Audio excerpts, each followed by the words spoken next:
Well, Hello, gentlemen. hello. What up? Welcome to the THF Extra Point, episode 2. We're covering week 1 of the NFL. What a week.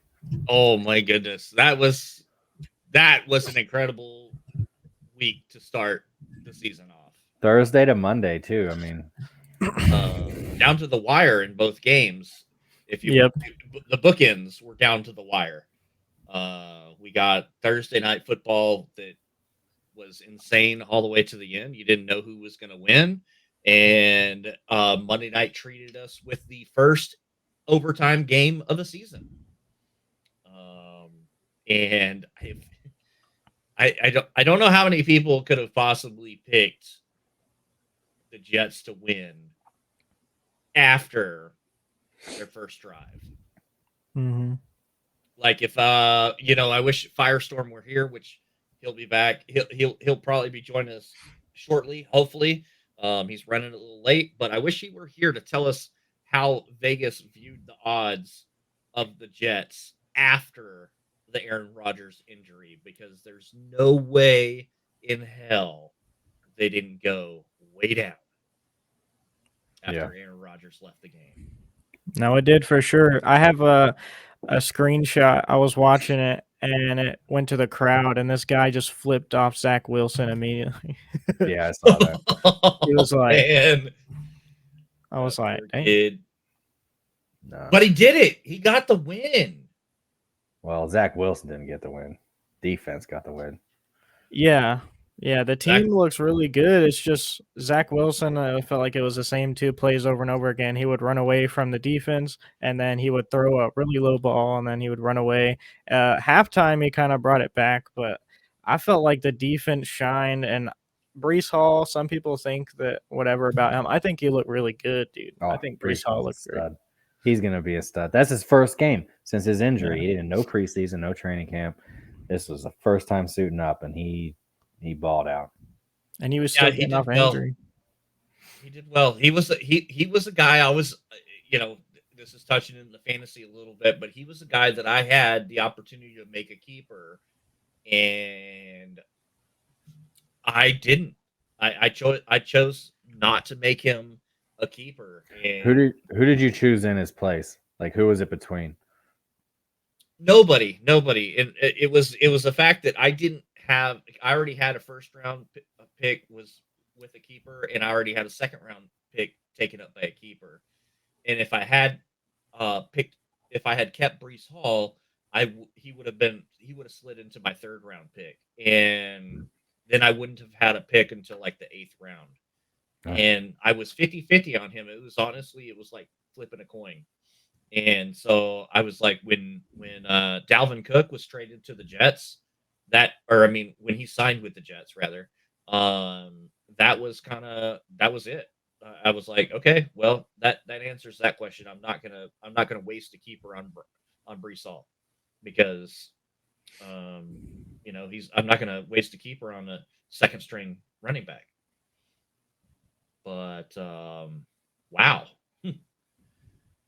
I don't know. I guess we'll see what happens. Next week's gonna be huge for the Jets, because as you guys saw, the title of tonight's stream is New York, New York. The Jets winning and Aaron Rodgers' injury, that's not everything that came out of New York this week. We also had a 40-0 shutout of the Giants by the Dallas Cowboys. And who do the Cowboys play next week? The Jets. That's going to be a little bit different for them, I think, for their offense. I don't know how you get ready for the Dallas Cowboys defense next week if you're the Jets. I mean, you don't, because Zach Wilson isn't prepared even for a mid-tier defense. You add Dallas to the equation. I mean, I think it's going to be another blowout like it was with the Giants. I don't think they're going to do terrible anywhere close as where the Giants did the other day, but I think it's going to be quite the show. I mean, He was running all day, and you can't do that with Dallas. You're not going to be able to get around the outside. Micah Parsons will catch you. It's going to be an interesting one. And what I'm really excited to see is the matchups on defense with our offense. Because last game, we didn't really get to see how good our offense was, I feel like, because defense was doing it the whole time. We only got to see bits and pieces here and there, but Well, and you got the just bad weather too. Bad weather affected a lot of games yesterday. There were a lot of rain games too. So, not yesterday, but through the weekend rather. It was definitely a lot of. It had to have been like 4 or 5 games. I think I saw that rain was changing the complexity of Oh, the game. what's up, big Nick? time. Oh, you know what? I don't even have the comments up. What's up? My mic is cutting in and out. Great. Awesome. It's Nick.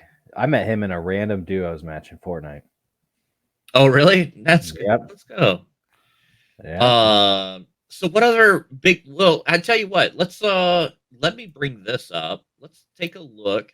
Let's talk about the big winners and losers from the week. Yes.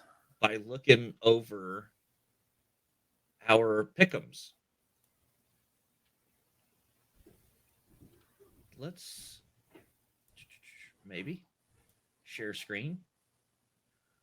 We're going to talk about it some more, Nick, I'm sure.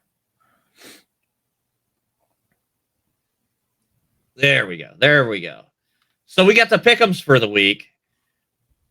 Januvial was man on top. So why don't you tell me real quick what upsets you picked and why? And you actually ended up missing 3, which still was the best for the pick'ems this week. So why'd you miss the ones you missed, and which ones put you ahead of everybody else? I mean, I really feel like a lot of people for like the Rams and Seattle game, I feel like a lot of them didn't expect Seattle to go out there and shit the bed. I feel like everyone thought Seattle was going to win that game. So that's why I missed that one. The other one was really a toss up. I wasn't very sure on that one. I feel like it could have gone either way. But the reason why I took the ones I did, Detroit, I mean, as soon as I heard that Kelsey was going to be gone, I mean, it already made me favor the Lions, especially with how hyped up their offense is, all the weapons they have. I saw that they had, I mean, I just saw the receivers that they had on their team, and they went out there and they didn't do that good. The Cincy and Cleveland game, I feel like I'm just higher on the Browns than most people are. I feel like a lot of people underestimate the Browns, and I knew Watson was ready. Of course, I love Amari Cooper and all that, Donovan Peoples-Jones. And Cincy, I didn't think they were going to do as bad as they did. I thought it was going to be a close game. I didn't think it was going to be like that. That was surprising for, I think, a lot of people. Well, yeah. Look at the picks. Look at how many people had Cincy in our community, and how many people had Cleveland. Like, you were definitely in the minority there. Yeah. Even Dabs, who's that's his hometown team, even though that's not his number one. Even he had Cincy there. Yeah. No, I definitely understand that picking Cincy. I definitely get it. It's just, I mean, like we were talking about that week 1 game coming in, I just didn't believe they were going to do it. Most of the other ones I felt like were easier picks. Week 1 kind of felt a little bit easier. But yeah, I also just, did a lot of research on it, took account what people thought was going to happen. But I'm also a fan of just rooting for the underdogs anyways, and there was a lot of upsets this week, so. Yeah, definitely. That helps out a lot. Dabs, you got any picks up there that you missed that you wish you could take back? I was looking at the wrong thing. Cincinnati. Yeah, Pittsburgh. I was going to say that Pittsburgh pick looks pretty sus, bro. Yeah, man. I didn't know how Brock Purdy was going to be coming off his injuries. I didn't know how, but I can't explain it. I shouldn't have went against McCaffrey, and he hurt me in fantasy, but it was fun to watch. They stomped Pittsburgh. Yeah, they did, definitely. I was a little surprised with Miami coming up over top of the Chargers. I almost said Clippers. I'm not sure where that came from. So let me smoke another. Yeah, so I really was surprised on that one, which it looks like that's another one that Janu got right where most people got it wrong. I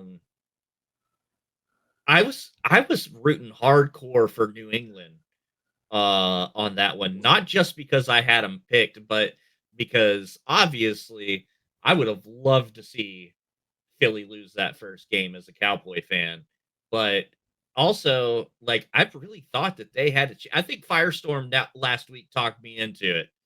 I think he talked me into believing in New England and Bill Belichick and being able to shut down a team that I don't believe is as good as most people think they are. So I'm going to blame Firestorm for that pick on mine. And he's not even here to defend himself, Fair and enough. I don't care. Yeah, it was an interesting week, and honestly, like, picks aside, just watching football this week has been like one of the funnest experiences watching football. Like, this first week of football coming back was great. Like, Aaron Rodgers getting hurt, that wasn't great, but it was like a wow moment. And like the comeback after that, and like the Dallas game, the Miami shootout with Chargers, like, it was a good week for football, dude. The Detroit Kansas City game, that was really good too. Like, every single game, I was just locked in the whole time. So and I didn't mark them in red, but there were only a couple Jets picks. It looks like there were only 3 on there. I was really close to picking the Jets, but I already was like, dude, if I miss on the Browns and Detroit, I'm gonna be really bad. So I just didn't take it. I was like, nah. Yeah, definitely. Yeah, that Dallas defense. I mean, Yeah. I think there were only a couple picks against the Dallas team, and that was Gwinky and Superhero Gamers. Superhero Gamers, I can't fault him. He's in the UK. He doesn't even watch football. and we know Gwinky's up in the New York area, so I guess we won't fault her for that. But everybody else was pretty solid on that one, and Dallas did not disappoint. That's for sure. Mad respect for the Jets offense if they even show up to the game. Yeah, this is going up to week 2. It's crazy. It's crazy. They did extremely well. It's mind blowing. Like, I don't think anybody expected quite that. No, I didn't expect that at all. Now the question is, do you have a problem in New York? Not just the Jets, not just the Giants, but also now in Buffalo too. Buffalo couldn't have handled that well. No. Like, they got beat by an Aaron Rodgers less team.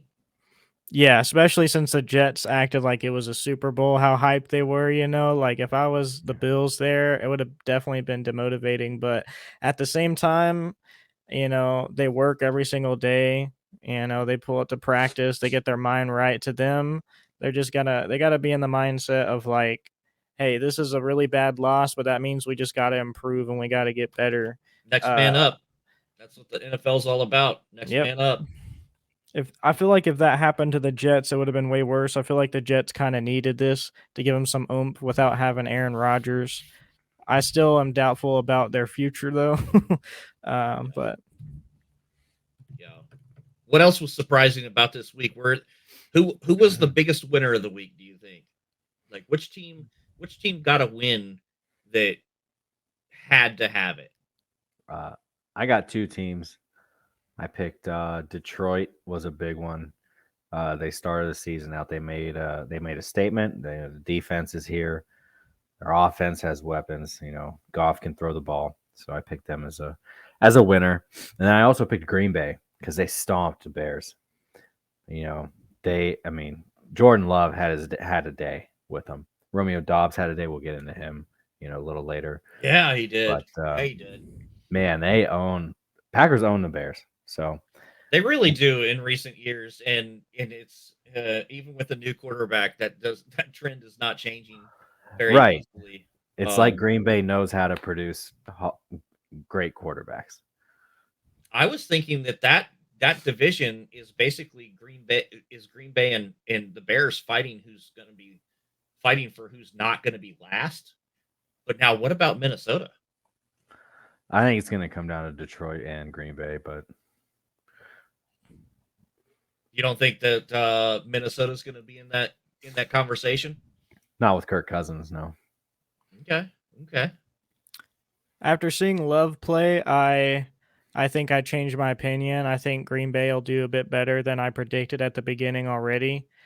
I don't know. I'm just not feeling the Vikings as much. Like, I can't say I have any logical reasoning behind this one. I just feel like Green Bay has a lot of weapons, and Love is brand new. He's already been training for a while behind Aaron Rodgers, and I feel like they'll do good. They'll do good this season. My other pick besides Green Bay, would be the same as his. I mean, the Lions. The Lions went out and beat Kansas City out of all teams, and with Jared Goff, a lot of people were skeptical about Goff. Now I feel like a lot of people changed their minds. So that was a big game for him, and a new rookie, Jahmyr Gibbs, of course. Well, it's not like Goff is a young person either. It's like everybody's known him for many, many years, and we saw what he did last year. So, but he's definitely got room to step up for sure. Yeah, like what they said, that's another one is like Kirk Cousins, because I mean, how much longer is he going to be playing? I think this is going to be his last year. I don't think he has a very high ceiling. He's consistent. He always does like good, but is it good enough? Is it going to be better? Is the question.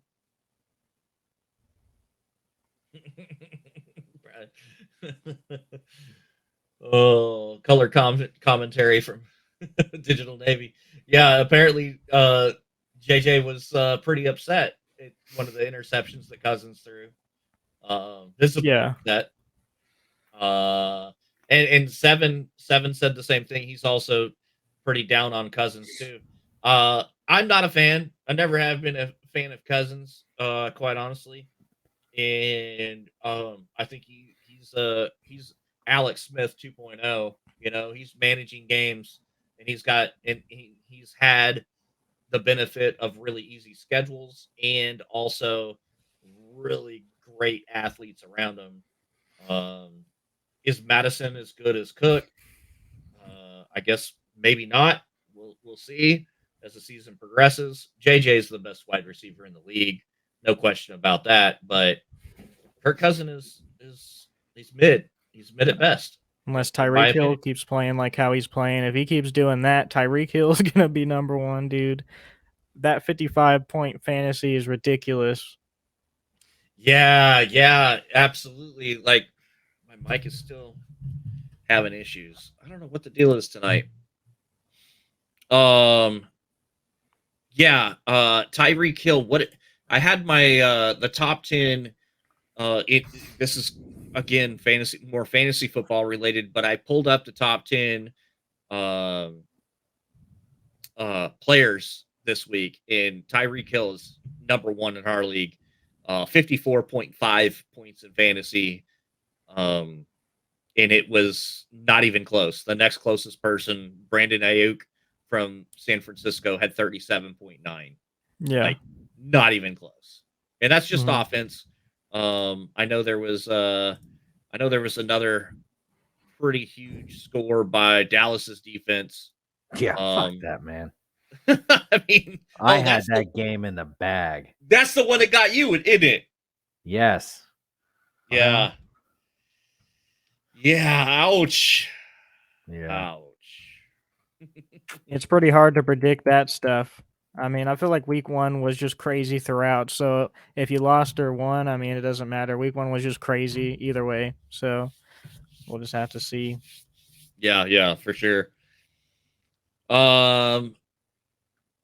Let's see. What else? Any losers of the week? Yeah, I mean, you have to be worried about some of the teams, right? Like I know there's a lot of people that weren't down on Minnesota. You got to be worried about them.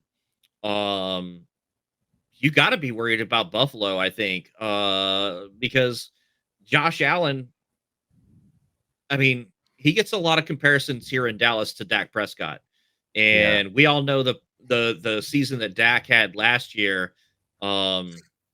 it looks like that's Josh Allen so far. I know it's one game. It's really one small sample size, but he's always had those same type of numbers. He's a big high risk quarterback. He's a gunslinger. And if he doesn't get that under control, they're gonna struggle. So you got to worry about that. I don't think you're worried. I don't think Casey's worried. No. I think they get Kelsey back. They're just fine. They lost week 1. They're not even gonna sleep different. Same about Cincinnati. 100% agree. I don't think Cincinnati's got anything to worry about. Janu, I got to give you props, bro, because you told me that Cincinnati always has a hard time with Cleveland. And I initially was like, I know that they've lost a game here or there. They've lost 6 of the last 7 to Cincinnati. I mean, to Cleveland. Cincinnati has. 6 of the last 7 games, Cleveland versus Cincinnati, Cleveland has come out on top. That is crazy. I feel like people just, when they think about, especially fantasy, they want to stay away from the teams that have always been doing bad. Like the Lions for a while was that way, the Browns, people like that. But you just can't look at it like that. You got to see the stats. Like what we were talking about in the garage about Amari Cooper. Last year, a lot of people like you, Brian, in there, we're all talking smack the whole year about Amari Cooper. So I made sure just keep him going every single week just to. And he was a top 10 receiver in fantasy, but people downlooked that. And they have Watson. Like, I know that Watson hasn't been the best recently, but when you looked at him on the Texans, I mean, he was for a while. People were thinking of him as being a part of the Hall of Fame too. And now he's on the Browns. They have Nick Chubb. They have Peoples-Jones, Cooper, and then Joe Burrow. Yeah, Elijah Moore. And then we have people like Joe Burrow that's just coming back. He hasn't even practiced or anything like that. And then receivers getting 0 points. It's like T. Higgins dropping the goose egg. Yeah. How many people raise your hand if you have had T. Higgins? I mean, oh man, I saw a lot of people out in the Twitterverse talking about how bad that hurt them. Like, my God. Touch on Cleveland though. They're my local team, so I hear a lot of news about them. But Deshaun's passing was okay in the game, but he ran, so that really helps him, for the team and fantasy. So he ran that 1 touchdown in, but his passing was okay. He's definitely going to use Elijah Moore. So we'll be excited to see. Yeah, I'm kind of worried about that because he doesn't throw as much and as often as Brissett did. I think that was Brissett that was there before, and Cooper especially, and Donovan Peoples-Jones had way more points in fantasy at the beginning when Brissett first started playing, and then they switched him out, and then all their points went down after that.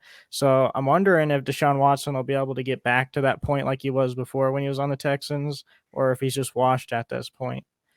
I don't know. I can't tell yet, really. Too early to tell, but something to watch for sure. As long as he can keep running and getting in the end zone like that, he'll be relevant fantasy-wise, but I wouldn't expect any 250 plus passing yards a game from him. Yeah. And also about that guy's comment, I think that you don't really have to be worried about Burrow. I don't think you have to, because he's a top tier quarterback. It's not like he's going to go pull a Russell Wilson on us or anything like that. Like, yeah, the guy had a really bad game, but next week he's going to come back and kill it. Like, they're still there. He just needs to get back to his old self. Not saying he's going to come back and have the best game of his life, but he wasn't prepared. He even said in the statements, the coaches and everything were talking about how, Joe Burrow wasn't prepared. He didn't have much practice. I mean, they just kind of had him in there, took him out. Well, and like Ray pointed out last week, the Cincinnati has a history of starting off their season kind of slow. I believe last year they started 0-3. Yeah, I mean that was a big feather in the cap for Cooper Rush last year here in Dallas, because I think that was the first game right after Dak got hurt.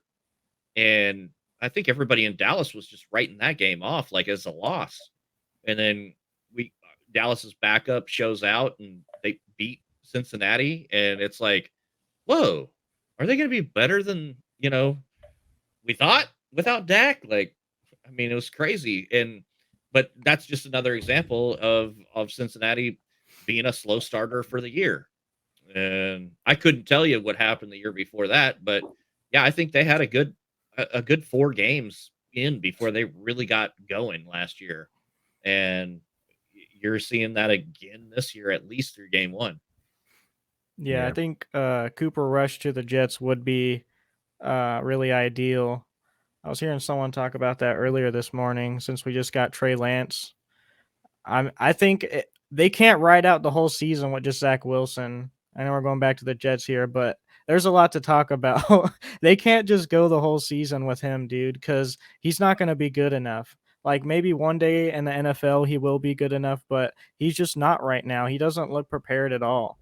And I mean, that's why they better. traded for Aaron Rodgers. Is they went for something better. So, I don't know who they could put. I also heard Tom Brady, believe it or not. Yeah, come out of retirement, Brady. Yeah, and to go to the Jets, no less. Like, how crazy would that be? But still, who else are they going to get to play? That's going to play in front of their number 2. I just don't. Even if they got Cooper Rush or who's a very capable fill-in, number 2.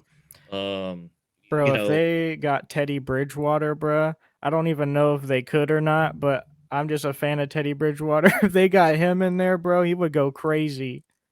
Just saying that. Jameis Winston, he's a yeah. QB If they got too. Winston in there, anyone really is better than him. Like, I don't want to hate the guy, but he's really sounds like you hate the guy. Dude, look at his stats, bro, and then tell me like there's literally anyone would be better than him. Brady's part owner of the the Raiders. He can't even play if he wanted to. Is that true? Yeah, he bought into the Oakland system. He does something with the organization. But yeah, he is percentage. No kid of it. Yeah. Yeah, there we go. Brett Favre's playing the long con. He's coming out of retirement to play for the Jets again. I bet you he could still throw it a country mile, though. Yeah, I was watching the Raiders come out before their game, and you just see Tom Brady just kind of standing there like, I want to play. Oh, let me in. I want to come in. Like, he looks like he still would. My loser for the week was the Bears. I think they're going to be bad. They're done. Listen, bro. I think Justin Fields is a bust. Look, bro, you can 2 targets to DJ Moore. Like, you traded for this guy, and you target him 2 times. Yeah, Justin Fields. But last season, the same thing. Like, he started out so sloppy, and everyone called him trash. And yeah, they still had a losing season. But for fantasy points, he went up crazy. He had crazy games. He's a rushing quarterback. He's so fast. He's like Lamar Jackson when he first came into the league. But they weren't rushing him Sunday. They barely rushed him. That's true. They didn't. And I don't know why either. I can't tell you why. They need to. And that's what I was saying the whole time of watching it. I was like, dude, just run the ball. It's the only thing you're good at. Just run the ball. Yeah. I mean, I don't know. They're definitely, out of all the teams that are probably going to finish 4th in their division, Bears are kind of a lock. Yeah. I would say so. I think they're a lock, but I think they're better than last season. But yeah. I mean, the Cardinals are going to be the worst. It can't be the Bears, but they're definitely down there. Oh, Homely says he dropped Fields after drafting him last season. Wish he hadn't. I thought about switching him out, but I'm still contemplating it because I like Fields. Yeah, and last year when he started out slow, the coaching was very good at adjusting like their game plan every week. So if they can keep that up, there's a possibility they might squeak out some division games and get up there, but I mean, they're not going to make the playoffs. So. Yeah, I mean, he doesn't have any excuses because last year it was like, well, Justin Fields doesn't have any weapons. Well, now he definitely does have weapons. So there's no excuses for him, dude. He has to do good. I mean, he's definitely on a pit of fire right now. If he doesn't do good this year, people are going to think of him very poorly. And I wish the best for him, of course, but we just can't have be to see too what happens. reactionary either, because this is just week 1. This is a small Right. sample size. Right. You know, they play 17 games for it's an 18 game or 18 week season for a reason, right? Like there's still a lot of things that aren't going to be decided right now. And there's some things that are. Bears in last place. Like, that's over. Yeah. I was impressed by Love. I can say Yeah. that. Like, I didn't expect him to do what he did so early, but he looks good. I'll say He one does. thing, He's very because I mature. already said last week, I don't believe there's any way that Green Bay pulls a third Hall of Fame quarterback in a row out of their system. I think You so, know? dude. I think If- they're just. Oh if my they God. I think do- they know how to do it. If they do, every owner in the NFL needs to be watching what they're doing, because that's unheard of. Nobody pulls 3 Hall of Fame quarterbacks out of their system in a row. It's got to You be know? that process where you have a quarterback staying for so long and you have a couple people behind them just learning for years and years and years, not even playing. It's like going to college and that's just your warm up. And then after that, you got 6 years of training under your belt, or 4 years or whatever it is. And I mean, to train under Aaron Rodgers is crazy. And Aaron Rodgers did the sat, same thing. Yeah, he sat under Brett Favre for 4 years, I believe it was, if I'm not mistaken. I think it was 4 years that he sat behind Brett Favre, and that's much of what Love has done as well. He's been in the league for what, 3 years now, 4 years now. This is his 4th year in the league, I think, if I'm Mhm. right. And it's all been sitting behind Aaron Rodgers. So obviously there's something to be said for the system, because even if Love doesn't turn out to be a Hall of Fame quarterback, he still could turn out to be decent, and even Mhm. that's better than some teams have. Yeah. Something that's interesting about that guy is I actually already had him on my bench, and I dropped Puka because I wanted someone Oh, else are we to talking play and about then Puka? pick him back up. Yeah, because obviously Puka Puka Nacua, I expected him to do decent, but I don't think anyone expected him to go out there and do that. But what's interesting about that guy is that from what I've read, he actually has almost the same exact identical stats to Cooper Kupp as far as like 40 time and everything like that. But he's just a rookie and it's like they just brought a mini Cooper Kupp into the league again. And not only that, but they also have Tutu Atwell that's new as well. And then the Rams come out and win their first game. I think the Rams are going to be an underrated offense that could potentially do really good this season.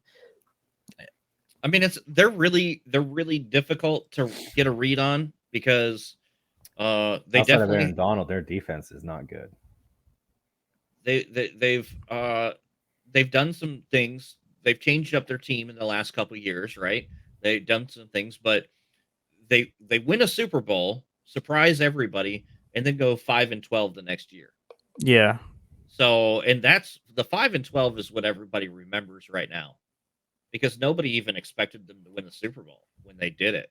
And it's like, whoa, where'd that come from? Everybody was surprised, that they were even able to pull it off. And then the next year they shit the bed, 5-12, and that's what everybody's remembering right now. So nobody's giving them respect. Yeah. And then they go out and win week 1. So hell, they should be probably higher up on our list of big winners this week. Yeah. No, that game definitely comes to mind. I didn't get to watch that one as much as others, but Me neither. I didn't saw see the any of it. stats. Everyone, I mean, all the receivers looked good, and they all have minimal experience in the NFL. I wasn't sure how they were going to do with Cooper Kupp being out, but I didn't expect him to win that. Yeah. They seem to be a very good next man up type of team, Hell, they somehow made Baker Mayfield look like a all-star when Stafford went out. I mean, they've got a very next man up culture on that team, and that shows with Puka going off playing in Cup's place. I mean, you said it yourself. He kind of resembles Cup in his abilities, and they just slid him right into that spot and did it. He put up the same stat line that Cup probably would have put up. Yeah. Well, they did a great job. I mean, there were so many throws that got caught. Like, it was just ridiculous for rookies to do that. Yeah, 10 catches, right? I'll have to go up and see. There's hardly any drops. Yeah, 10 catches for 119 yards.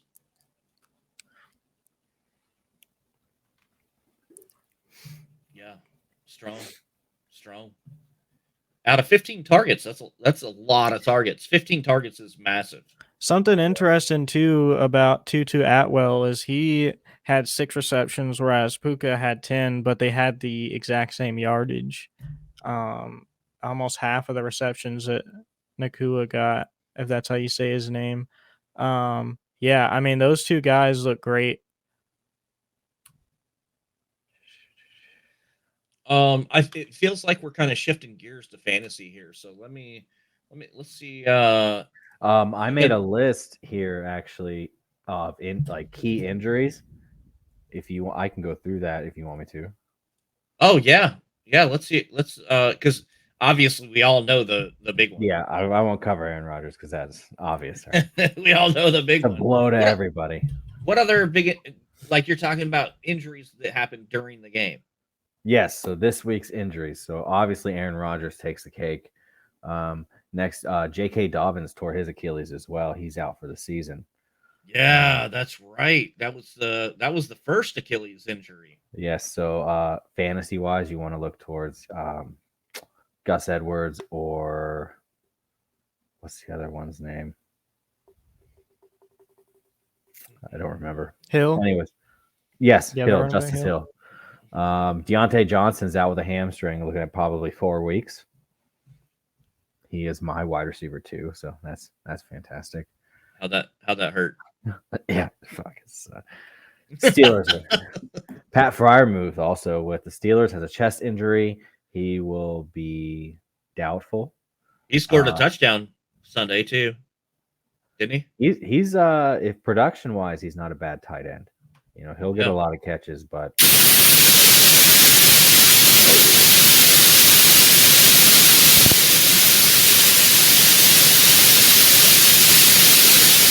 that's going crazy.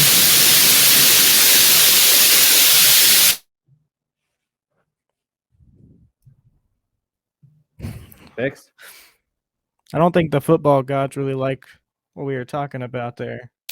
How about now? Dude, I don't know what happened. No, it's something to do with my mic. I don't know it does it every once in a while on my normal streams too. So that woke everyone up. It's the back. Yeah. All right. Next up, Tyler Lockett left with a concussion, so he might be put into protocol. Something to watch out for if you guys own Tyler Lockett. Austin Eckler is a big one. He, if you watch the game, he had an ankle issue in the third quarter. It's iffy. He did come back into the game though. He did come back, but then Josh Kelly got a lot of carries. Yeah, he did after that. So that's something. Who owns Eckler in our league? I do. Oh, okay. So you want to watch that one like a fucking hawk? Yeah, he was my number one pick. Yeah, I knew. I caught the end of the game, and I kept wondering why Kelly was out there. Yeah. And on the Yahoo app, this is kind of cool too. You could dial into to the chat on each people, worldwide are chatting about certain players, right? And you get on each player's message board, and people were going nuts about it. Like, why is this guy playing? What is going on? And there was a lot of chatter about that. And finally he came back into the game after a lot of people had said, he definitely was injured, whatever. So no, I was keeping an eye on that one. That one. Yeah. I mean, he's a lot of people's first round pick. So Yeah. that's a huge huge injury, just like J.K. Dobbins. Well, yeah, it's always a risk when you're buying into older running backs. Same thing could happen to Henry this year. Same exact thing. Any of those older guys. Yeah. Well, I mean that next guy up I have Aaron Jones hurt his hamstring, so he may or may not play next week. Usually, when I was looking up in hamstring stuff, it's an average for running backs to miss 4 games. Oh, wow. And then for receivers, it's 5 because they, have to push off and, make those straight line sprints. So if his hamstring issue is serious, AJ Dillon's the guy to watch out for. And he's a capable backup too. Yeah. And then last been in one that position before. Yeah. The last one I have is Jacoby Myers, left with a pretty serious head injury. He wasn't moving for a little while, but he's good now. But he was having a great game up until then. So that's going to hurt them as well. So those are my key injuries. I don't know if you guys have anything to add, but did something I was watching the Red Zone a lot on Sunday. Didn't something happen to Garoppolo too? Was it? Yeah, he had an issue with, I think it was in his legs. I don't know if it was a hamstring or not, or was it concussion? I don't know. He had an issue. They checked it out, and he ended up coming back. Yeah, I thought he got hit really hard up top. It might have been a concussion, and he went through protocol in the blue tent. But I just remember thinking he didn't know where he's at. Yeah, like he did the freeze. That they're on their back and they don't know what to do with their hands. Mm-hmm. Yeah, he did one of those freezes, and I was like, he doesn't know where he's at. So, and then it wasn't like 2 plays later. I think when they got back around to the Raiders game on the Red Zone, he was back in, and I was like, I didn't know what happened. So no, he did go through concussion protocol, like they're testing, okay. But they did let him back in. He was going to be on my list, but I didn't think he was relevant, honestly, for fantasy. You didn't say Aaron Rodgers, bro. Come on, he got totally injured. He was just, he was a given. Yeah, not like we didn't talk about that for like 10 minutes. Garoppolo's not going to be headlining any podcast anytime soon. So, yeah, that's true. Poor guy. All right, so how did we do in? He's good looking though, so he's got that. Here's our T8. Oh, there he is. Firestorm, what's up, bro? I made it finally. Glad you could join us. Sorry for being late. It's all good, brother. All good, brother. Nate has a good question here. Oh yeah. All right, we'll definitely get to some player recommendations, start sits in just a sec here. How did everybody do this week? I want to talk about it. Unlucky, but yeah. Good game though. Yeah, dangerously close to getting my team renamed this week. So luckily I didn't. What's your team name? I'm Fiery Shits. I was the. Oh yeah, rough week for you, huh? Yeah, well, that's what happens when I left 2 on my bench and he scored 36 points. Yeah. Started Danny Dimes against the Cowboys. That was a mistake. That one really hurt. But, started Danny first Dimes week growing pains. We're gonna bring it back and we're gonna do better next time. Yeah. But as long as you're not last, that's the important thing. The important because part, in this exactly. league, if you're last, you're getting renamed. Mm-hmm. I should have won against fucking Brian. Yeah. Dallas defense killed me, man. That's common theme across all leagues, I think. I feel like first week there's a lot of underwhelming and overwhelming performances, dude. Like there's so many people on my team that just underwhelm me, and I was like, dude, especially with fucking Tyreek Hill, dude.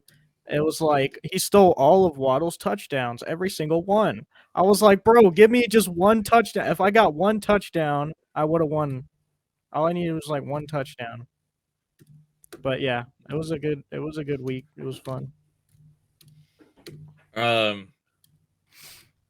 Yeah, I got to play against the worst team in the league for the week, so can't brag about my team. I was winning either way. But I felt like I had a pretty good showing out of most everybody. I mean, I do have Dak and CD, and Dallas offense I mean, Dak and CD Lamb combined for less points than the Dallas defense. So the offense really wasn't the star Sunday night. We'll hope to improve on that. But other than that, like yeah, I'm happy with the week. I know Homely's in the chat. Which one's Homely? Where is he at? Uncle Rico, right? Yeah. So he got the win over I'm Boltman. You lost to Headhunting. Headhunting's in the chat. Let's see what else. I haven't seen Dirty Nickel. That's who got up on Janu there.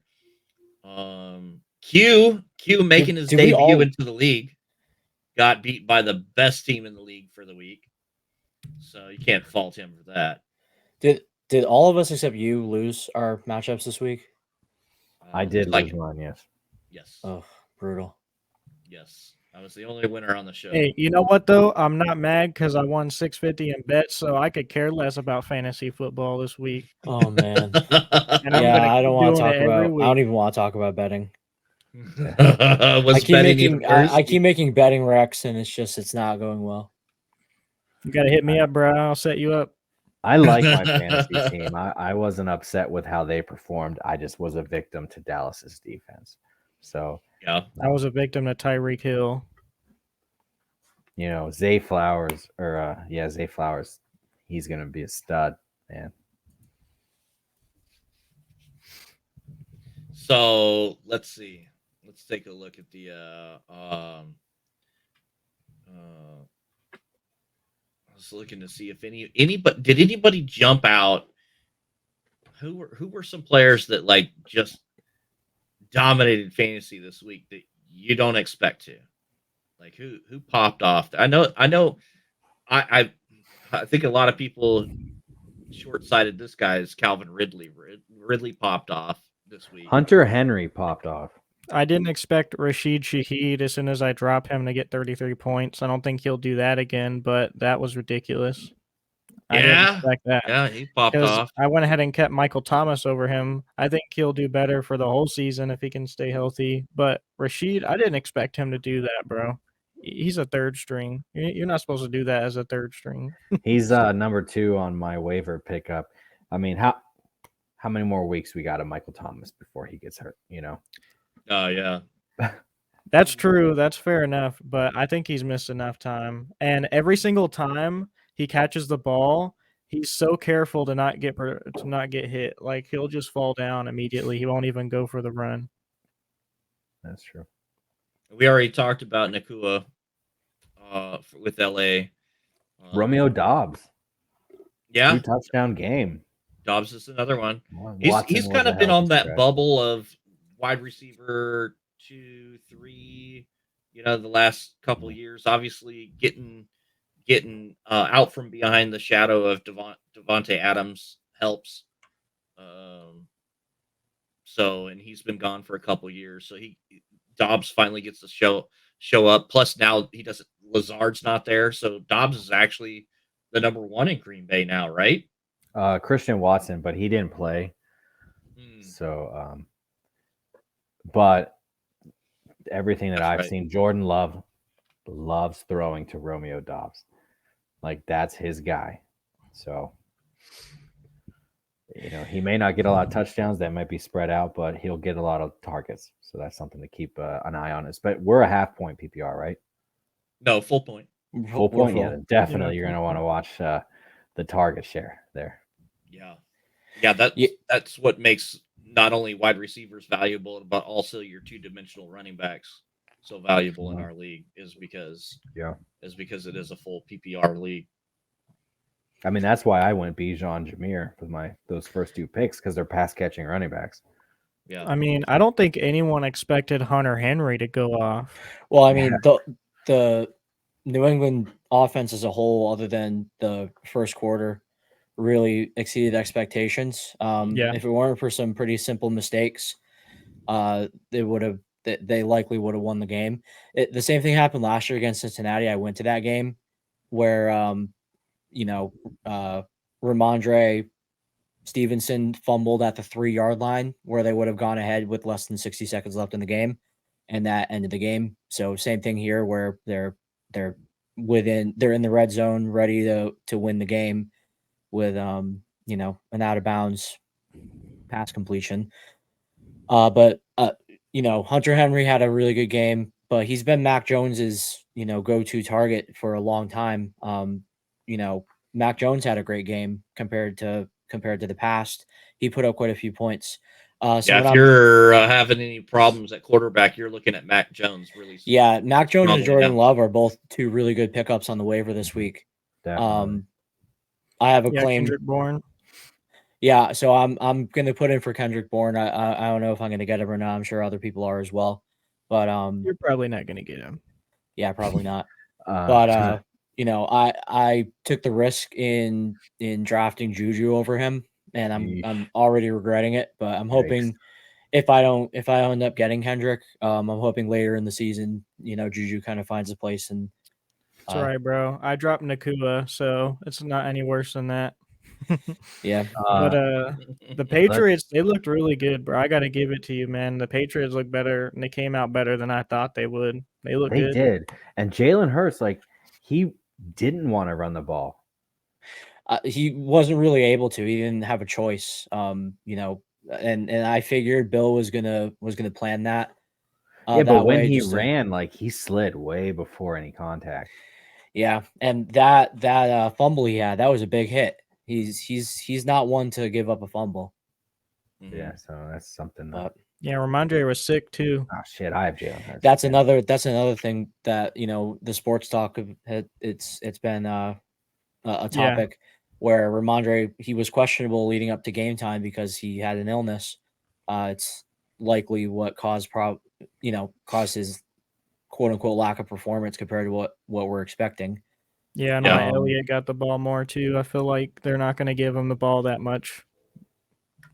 So. Yeah, I was real surprised at how many touches he had. Yeah, I'm sure they're gonna workshop it, and he might end up having more of an impact in the red zone or on the third down maybe. I think it's because of how sick Ramondre was that he got more touches than normal. Yeah. But we'll see. We'll see. It was a good game. I watched that game. It was a good game. Yeah. As a Patriots fan, I think everybody, I'm not only speaking for myself, but for most Patriots fans, no one was really expecting to win anyway. But the big concern was that Philly was going to come in and blow doors. 2 touchdowns, and that first quarter made it look like that was going to happen. But Patriots did their best to come back. Given the circumstances in the AFC East now, I think it's a little more. I don't want to say it's wide open in anyone's game, but the Jets took a big step back, even though they did beat Buffalo. Mm-hmm. The Jets have a good way of taking out the best, making the worst become the best for Josh Allen. Yeah. In my opinion, he's historically bad against the Jets. I think it is now. If they can keep it up, and if Tua can stay healthy, I think Miami is probably the best bet. I was already leaning Miami anyway because my doubts about Aaron Rodgers, and damn, I hate to be right the way that I'm right, because I don't wish anybody to go out like that, especially it could be the last time we see him on the field. Yeah, that really sucks. Yeah. Even for somebody like myself who doesn't like him. Josh Allen completed more passes to the Jets wide receivers than Aaron Rodgers did, so that's a kind of rough way to go out. I don't think that's the last we'll see of him, though. I think he'll be back. Yeah, he strikes me as somebody that's definitely tough enough to come back from it. The question is he going to want to? You know? Oh, he will.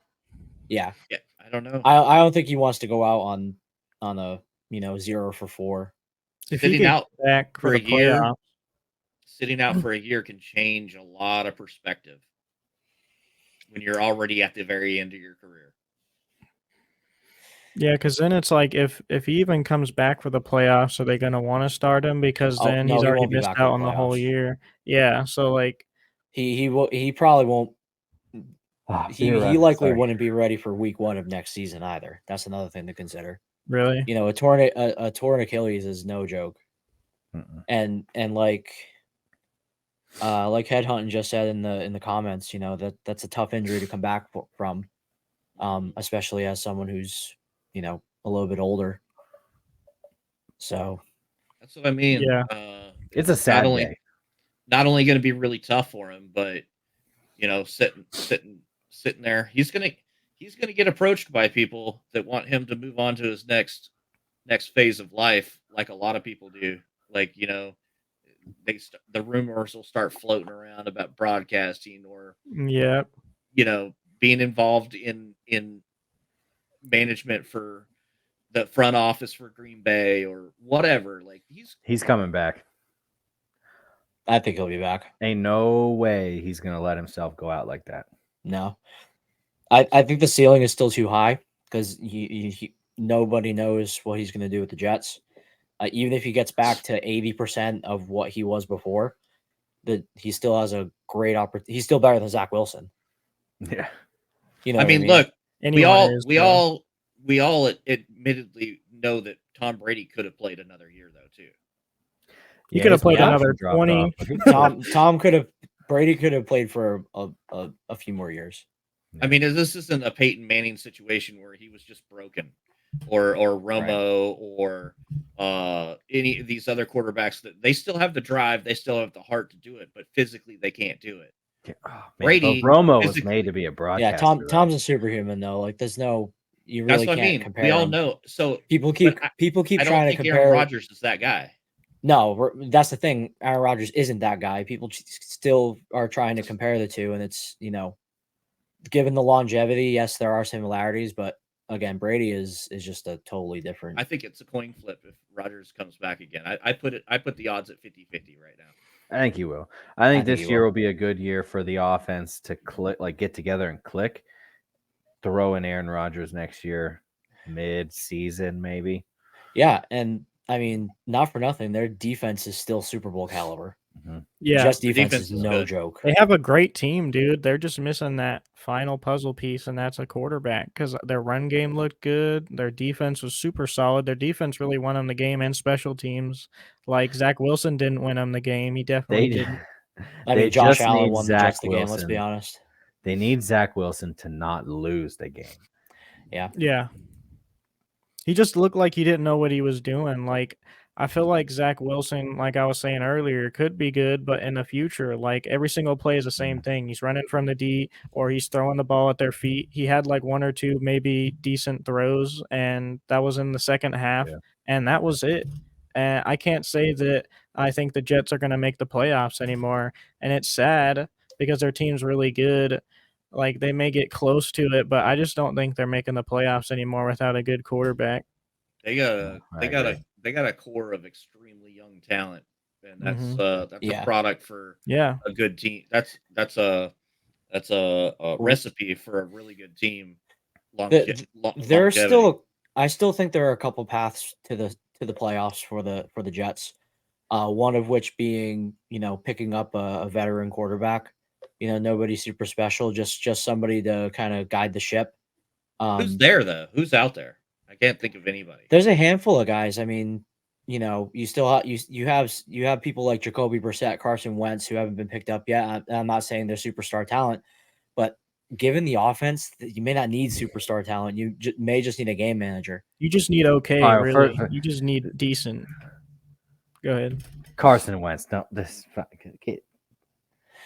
I'm just using a name. Again, it doesn't have to be anyone spectacular. I'm just messing with you, dude. Anybody with really anybody is better than Wilson. Yeah, he had a good game because he didn't crap down his leg. And you know what? I give him credit because given the circumstances, he probably should have. Nobody was expecting him to have to jump in after 4 Immediately, snaps, pretty much. literally Yeah. immediately against one of the best teams in He'll football. he'll also have Rodgers there on the sideline helping him through, every game. So In theory, definitely. Yeah, it depends on Rodgers. I mean, he's kind of a diva. Is he gonna play? He also has said before during training camp, he's like, I'm gonna be here for a while, but then this guy's gonna be here for the next 15. Yeah. So I think another route to the playoffs, and it's really it's really a time will tell type situation because week 1 was a weird week. yeah. So many unexpecteds happened. Yeah. That you really can't tell. I mean, you can't tell any team until a few weeks in anyway. Yep. Yeah. My biggest litmus test for the Jets is whether or not they could beat the Patriots. And even with how bad the Patriots have been the last 3 years, they still cannot beat the Patriots. Either way, like Jets fans, they shouldn't feel down at all. Like I know they're up after that game, but for the rest of the season, if they're losing, like they should still be up because their team is phenomenal. They just got to bring it together with the quarterback. Like besides that, their team's really freaking good, dude. Their team's incredibly really good. good. It's the talent. The talent is insane. Like if Brady went, if Tom Brady unretired right now and went to the Jets, they win the Super Bowl straight up. Like they have more. There's more talent on Of course, that team the than Cowboys, Tampa Bay when he but- went to. Yeah. Well, I am very interested to see how week 2 shapes up for the Jets because obviously I've got a horse in that race. So Should we talk week 2 pick'ems? yeah, let me get the old pick. Hang on, let me get the old week 2. We already Firestorm. You and I both bombed at 50%. I don't want to talk about it. So Hey, I was almost there. I almost caught Januvio. We don't have to revisit that. No, let's look forward to the future. Yeah. I completely agree. It's all right. It's week 1, boys. It's week 1. So we got any games out there that really stick out to you as far as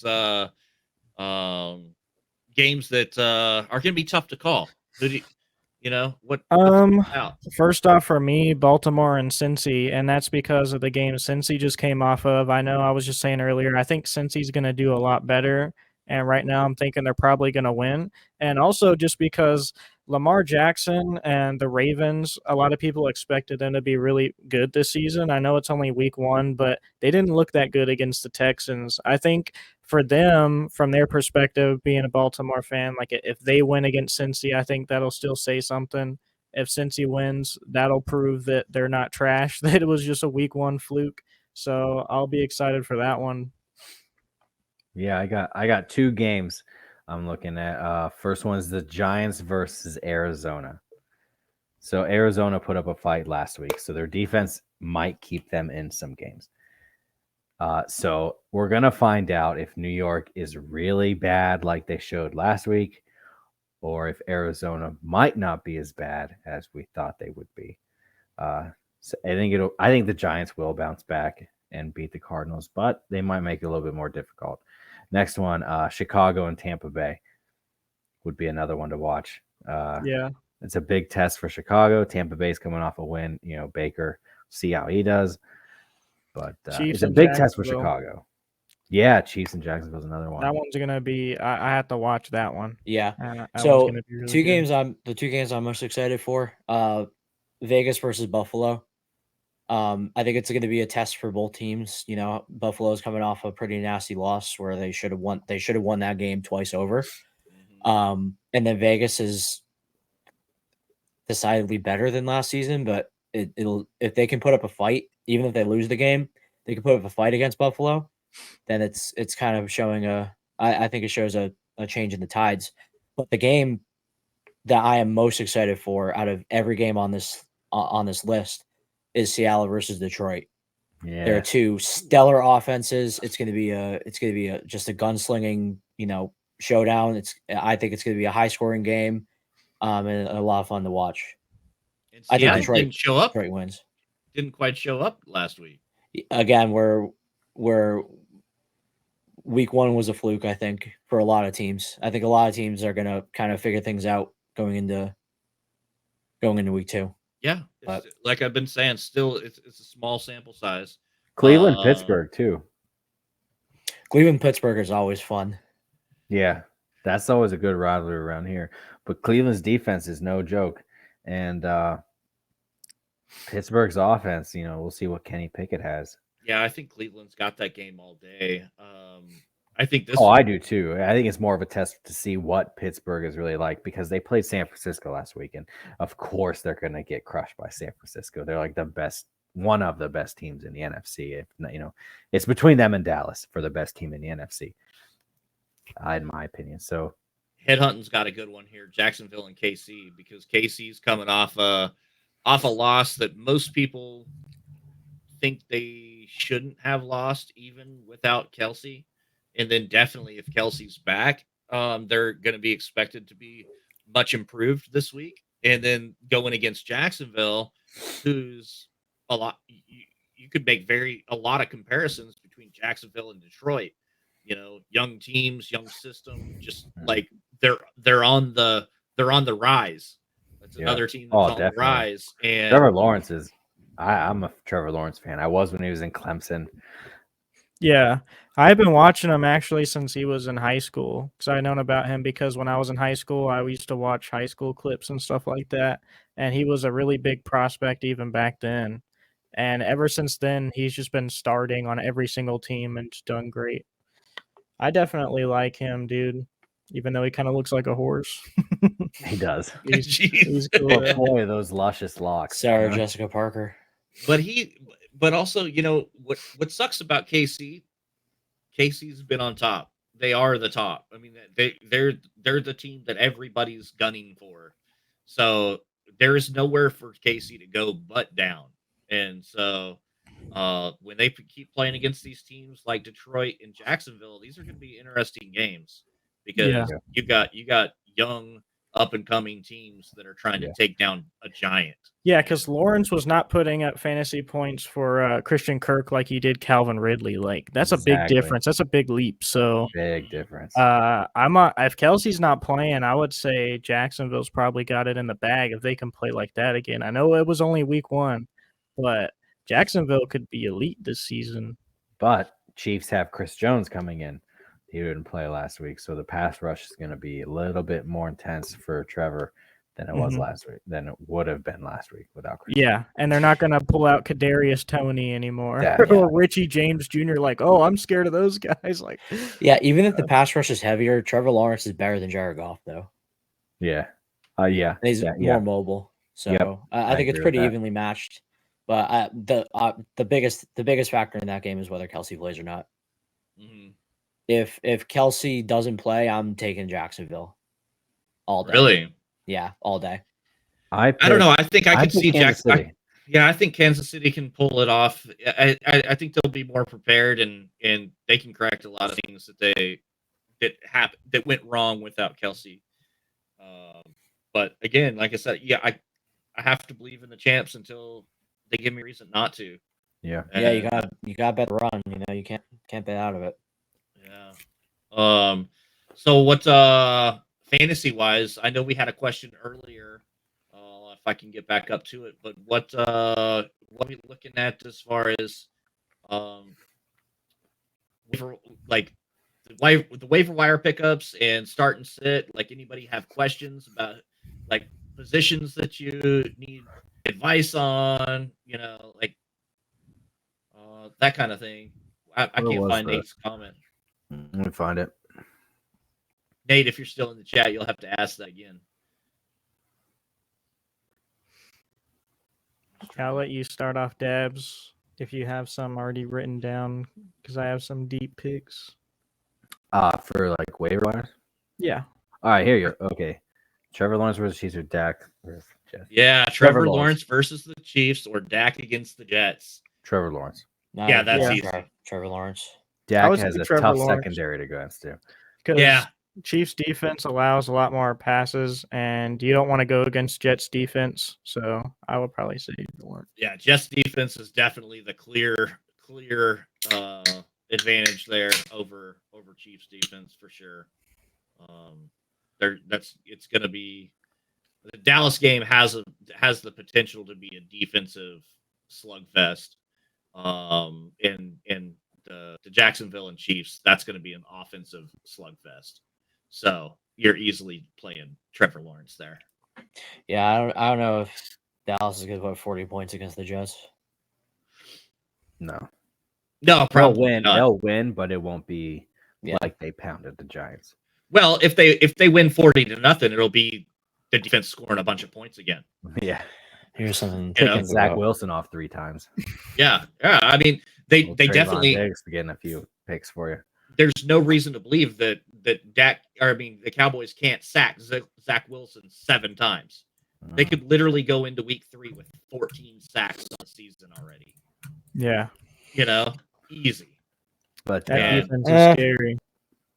I don't know if they're getting 7 sacks against the Jets. I'm just saying it's possible. They might. I don't know. Zach Wilson, he's not really good at rushing and getting away from those defenders. Micah Parsons is probably faster than him, to be honest. Yeah, no doubt. Micah Parsons is faster than a lot of quarterbacks. Yeah. But what about the chat? Talk to us about start sets if you got them. Otherwise, we're going to talk about some waiver claims that we think are worth notable. Yeah, I'll list some waivers off while we're waiting for chat. Defense, the Browns defense is number 1 pickup. They're the real deal. Jim Schwartz is amazing defensive coordinator. So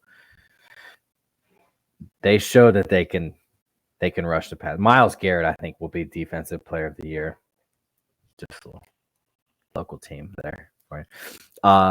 Zach Moss, he's like you'd be between a rock and a hard place. Zach Moss, I guess, is the guy to take for the running back for the Colts. Kyron Williams, running back for the Rams. Hayden Hurst, Zay Jones, Romeo Doubs, Hunter Henry, Rashid Shaheed, and of course, probably everybody's number 1 pickup is Puka Nacua. So, yeah, I think Puka Nacua is definitely up there on a lot of people's lists. Yeah, he's number 1 on mine. I have a claim for him, so we'll see if I get him. Because Cooper Kupp is missing 4 weeks, right? Automatically. Yeah, he's on IR, so at least 4 weeks. Yeah, so that's at least a 3-week guy right there. And if he's slotting into Cooper Kupp's position and playing his game plan, he's going to continue with that output. And if he can play well, he can easily outbeat Van Jefferson for that wide receiver 2 spot. Yeah, I could add some people to that. I don't know if you mentioned Joshua Kelly, Kendrick Bourne. You already said Hayden Hurst, Mac Jones, Nick Folk, another one. Yeah, Jordan Love, Mac Jones as well for QB. I have some on here that are under 10% rostered, even if you're not in our league. If you're in a deeper league, these guys, I wanted to do this because I felt like it was really helpful. For tight end, you have Zach Ertz, only rostered 5% of Yahoo leagues, and he got 10 targets, and that's a lot for a tight end. And that's what you really want to go for is a lot of targets. So he had 10 targets, 6 receptions, 21 receiving yards. The other for tight end is Logan Thomas. He's only 2% rostered, and he has 8 targets on him. He's a production guy for sure. Yeah, no, he's solid. For wide receivers, these guys are also under 5% rostered if you need it. Robert Woods, this guy, you got to be careful. He may not produce the same because he's on the Houston Texans, and he's getting up there in age, but he did get 10 targets. And he had 12 points, only rostered in 4% of leagues. Sorry, that was Robert Woods for that one. Robert Woods is Bob Trees. Yeah. Also, Turpin. That's what you would call from now on, Wakko. Bobby Trees. God. For running backs, Tyjae Spears. Tajay. Yeah, he's on my Titans. And then also Roshan Johnson. They're above 10%, but they're still around there, 15, 16%. You a Roshan Johnson fan?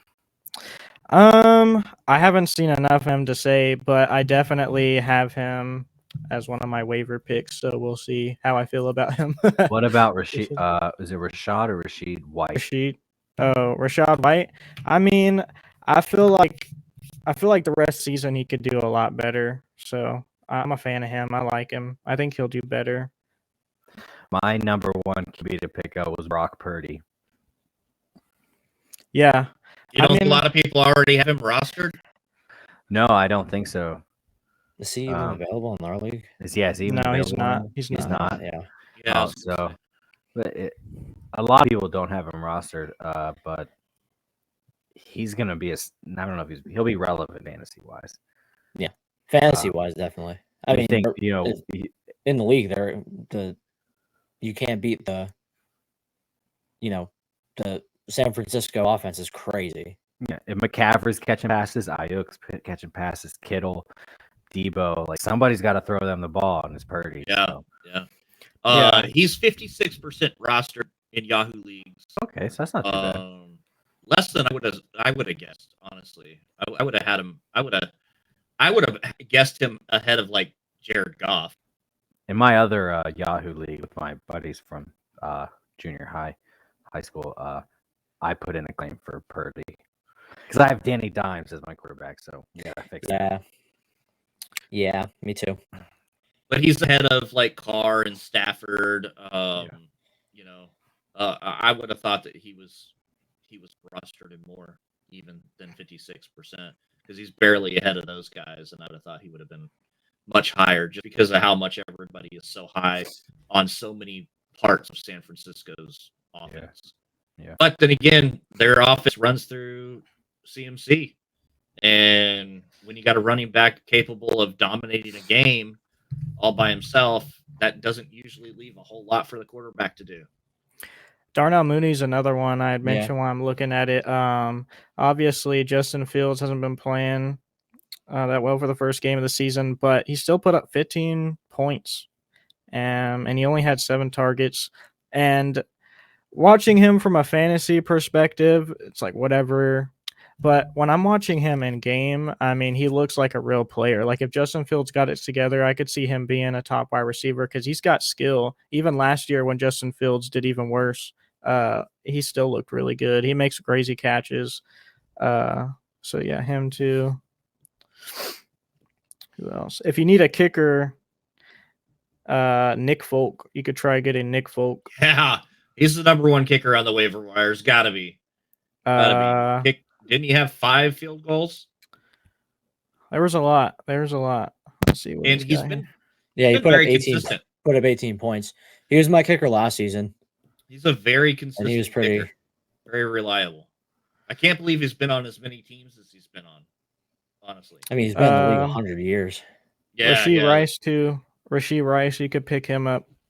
Yeah. Obviously, when Kelsey comes back, I don't know how many targets he'll get, but out of all the receivers, I probably do him over anyone else. So if you want to take that risk, I like Rashee Rice. Looking at big scores for the week, is there any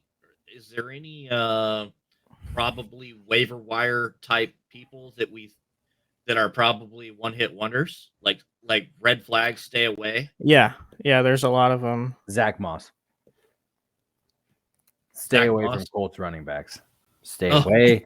If it's not Anthony Richardson or Michael Pittman, do not pick Colts players. Well, you got to be careful when you're doing this type of stuff, especially week 1, because a lot of players get what's called garbage time. And that means, yes, you guys already know, but for people that don't like garbage time, they're just getting the ball. I mean, it's like when they took out Pollard at the end of the Dallas game just because they're winning by so much. It's just garbage time.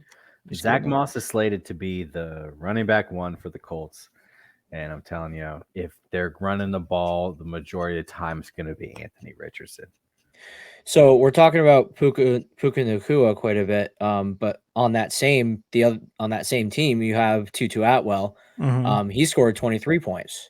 Yeah. So but with how much of a weapon Puka is Tutu really gonna is it gonna balance out, or is he gonna get more favors? So it may not be a bad idea to pick him up.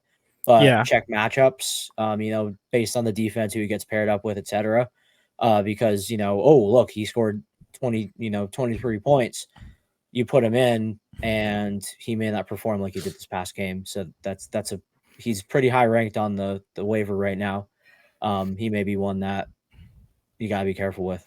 Yeah, that's with both of them really too. I mean, yeah, Nakua had a better game, but it could be either one of them. They're both super talented. They're both super speedy, great receivers. It's just a week one thing, man. You gotta just take a risk on either one, really. There's a fine line between like hitting that panic button and waiting to see in the next few weeks. Yeah, you're not ejecting a whole lot of number ones off your team for these guys. Yeah, that's No, what not I at was. all. Yeah, I was talking about that earlier, Brian, with Rashid Don't panic.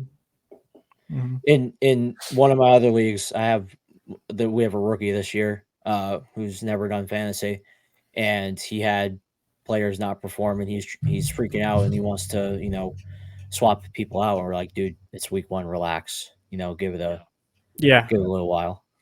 Yeah, Well, even if you lost, you're only one game behind. Right. I think the mean, biggest come on. thing is that a lot of people in these leagues, especially in dynasty leagues, you got to have a lot of people with a lot of upside on your bench. Even if they're not performing well in week one, it's not that good to just carry a bunch of people that are doing mid and you already know are mid. Like if you're carrying like DJ Moore or something like that, yeah, maybe they have some upside. But when there's a lot of rookies like that, especially if you're not in very deep leagues where Zay Flowers is available and guys like that have so much upside, you got to carry people like that. I think that's like a big part of my strategy is I like to carry a lot of younger people on my bench. So, hey, I love this one right here, and this is a good one too. Try to get T Higgins because he got a 0 this week. Hey, that's a heady play. Somebody might give up T Higgins this week. Yeah, the frustration, yeah. And so, but that's a good point too. You got some studs that didn't produce this week. Don't panic.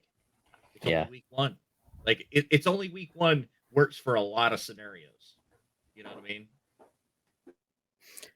Yeah, I mean, T Higgins, I knew that you weren't going to be super okay with just giving away like that. Like I know you're not dumb, but the trade wasn't bad. It was decent. Yeah, there's a lot of one. times you can take advantage of that though in your league. It's not a bad play, and if you're somebody that's very very volatile with how you feel, if you get too emotional into your players, let them go. You can find some people that'll let people that'll let people go. Just because they failed right out the gate. Yeah, let's talk the new trade that just happened. Did we get a new trade? Because we had one earlier. The one between Brian and Janu. We got a fantasy football trade? Another one? Yeah, we got 2 tonight. Wow. Trade alert. Yeah, I sent probably the most trades. Like if you could see it like on a list, I sent like 12 trades to everyone in the league. That'd be like 3. Yeah, I don't want to like 2 for Jameer and 1 for Zay. Huh? Yeah. Because I mean, the worst you can get is no. So yeah, people can always send a trade back, if they want to switch it up. Yeah, don't be afraid to trade. Trading's fun. Like, not just in our league. I'm not talking to the people that are in our league in this. I'm talking about like out there in the interwebs. Like, y'all don't be afraid to trade. Trading's fun. You can really change the dynamic of your team by just switching out a couple key players with somebody else, and hopefully you win that trade. And it makes you a better team. And sometimes trades can actually make both teams better. Mm-hmm. Like, don't be afraid of that this too. trade that they just did makes each team better. I mean, Tyler Algier is he's gonna split carries with Bijan. It's gonna be a nice fit. But Chris Godwin is if he can stay healthy. But James Conner, he's a very steady workhorse. Mm-hmm. He's not pretty, but he'll get you the points you need. Yeah. My biggest thing with that trade is that I'm looking for more upside. Like, I understand that James Conner, he's going to get me those steady points every week, but I already have 2 running backs that I'm confident in. I don't need a third running back, and usually I'm more fond of carrying as many receivers as I can get. So with this one, all I see is upside, and I'm not really losing much for it. Godwin, I don't want to run with Godwin this season. Like, I know it's only first week, but on my waiver wires, I'm going for a lot of receiver upside, so I'm not really worried about that one. We had another trade earlier today too, and that Mhm. was a straight up Najee Harris for Pitts from Uncle Rico, between Uncle Rico and Dabs himself here. Yes, I got rid of Najee. And picked up Pitts His poor production and the threat of Jalen Warren. Najee's just not been producing like he could be. I'd rather take a shot at Kyle Pitts, even though Desmond Ridder can't and will not throw the ball. They will run the ball even if they're losing. But Kyle Pitts is a long shot, so better than Najee, in my opinion. I got a good one for you guys. So, as we know, J.K. Dobbins has, his season's come to an untimely end. He's currently taking up my IR spot. Do you guys think it's worth holding on to him as a potential keeper, or should I maybe try to flip him, use him as trade bait, or what would you guys do if you had, I know Bijan is a big name nowadays.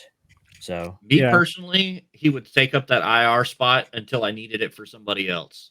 Now, while he was on that, I would definitely shop him. If you're asking me what I would do, that's what I would do. Are we getting that Don't extra expect a lot in return though, because it's a big what if. We do have the extra bench spot in our league that goes in effect tonight too. Well, it's already in effect. You can't pick anybody up because everybody's on waivers. But like Janu said, I mean, if you're sending trades out, the worst they can say is no. Yeah. But somebody might see that and think, oh, he's a good potential keeper. I don't really have. I'm not really lacking right now. I'm still trying to figure out what I want to do with running back. But I mean, you could try and target someone that needs a running back or someone. Hey, I mean, I got Khalil Herbert on the trade block, so personally, I probably wouldn't want to keep him. I would go more towards just trading or dropping him because he seems to be really injury prone, especially he got injured in the first game back. I just wouldn't trust it. Out of his 4 seasons, he's played about 2 seasons worth. Yeah. So you definitely in that you might not trade him right away. But eventually there's going to be some teams in a league like ours that's a career league where people are going to start thinking about the future as well. So if you don't need the spot for somebody else, the IR spot is free. If you end up somebody else going on IR, then you got to make a decision. But as of right now, you don't have to make any decisions. Yeah, but what's in the IR and let it go from there. What's important to remember is it's J.K. Dobbins' contract year, so the Ravens don't have to re-sign him after this year. So they need to be looking for a team to help him rehab and hopefully get onto the field second half of next year. So I would hold on to him for a little while, see what the Ravens want to do with him. If they plan on keeping him, rehabbing him, and having him play mid next season, he'd be a good stash. But if they don't sign him, I wouldn't keep him. Yeah, it's a tough one, man. It's tough. Yeah, I don't have enough history with that guy either. I don't. It's like, if CMC goes down, you're stashing him. Yeah. Oh yeah. J.K. Dobbins. I mean, everybody expects him to do something until he gets hurt, and then he's hurt again, and it's like, well, damn it, is he ever going to be the guy that he's supposed to be? I don't know. Yeah, I mean, it's really early in the season. I don't know about his injury report if he's going to be coming back however many games. He's out for the season. For the whole season, then he'll be out a year and a half. Yeah, he's Achilles too, right? He's Achilles. Yep. Wow. Yeah. Then yeah, he gone. So it's tough. This is what I mean. It's like it obviously really it's week sucks 1. for him. We're that going it's into week 2 year. And he's taking up my IR spot. I don't have anyone else that's on the IR Yeah. yet. My I other agree league, with I have Wakko. Travis Kelce. Yet. Yeah, I that's the agree with keyword. Wakko. Keep him Yeah. there until you have somebody else with it. Depending on who gets hurt on my team, if it's even worth swapping them out. But it's not like one of my other leagues. I have Travis Kelce. That I'm obviously gonna keep him no matter what. Yeah. So it's just something to think about because I still have him. He's not playing this year. Do I hold on to him for next year, or do I try to flip him now, or do I just let him rot on my IR spot? There are options, but not really sure what's the best one.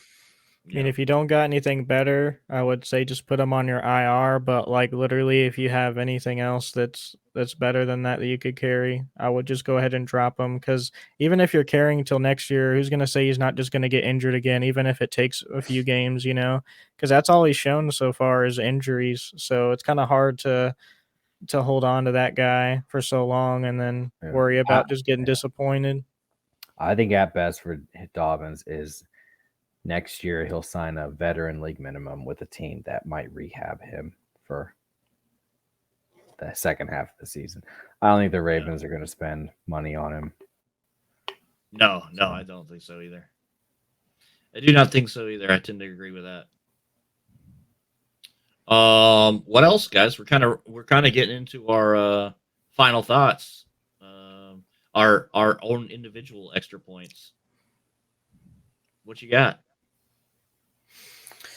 I mean, one notable thing we didn't really talk about, it's not really fantasy related or anything, but that kick from the Jets game where it hit the field goal and then just bounced off of it. That was crazy. I really thought that he missed that, and I just saw both refs look at each other like, yep, you got it. Yeah. There was another game. There was a couple of those where it binged off the uprights and actually still went in. And like usually when you hear the dong, that ball's coming back. It's not going through. So Yeah, that one really got me. I did the same thing. I totally had to do a double take that they threw up their hands. I remember that one specifically. there's a lot of points, and I mean that game was just really good in general. There's a lot of points in that game where it got close. It was close. It's really there was just a lot of good games this week, bro. Yeah. Week 2 has a pretty good slate too. Mm-hmm. Yeah. So for me, just a couple lines to look at. I like over unders. I looking at different offenses paired up against defenses, and looking at the points, the point lines. So 2 that pop out to me. One of which being the Packers and the Falcons. The line is set over under 40.5 points right now. That's the type of game I would take the over just based on. I'd take over. I would take the over on that just based on Green Bay's performance from the last game. Mm-hmm. You think 40 points total, that seems like a lot, but really it's each team having to score 20 points. It's not a lot when neither team has a great defense either.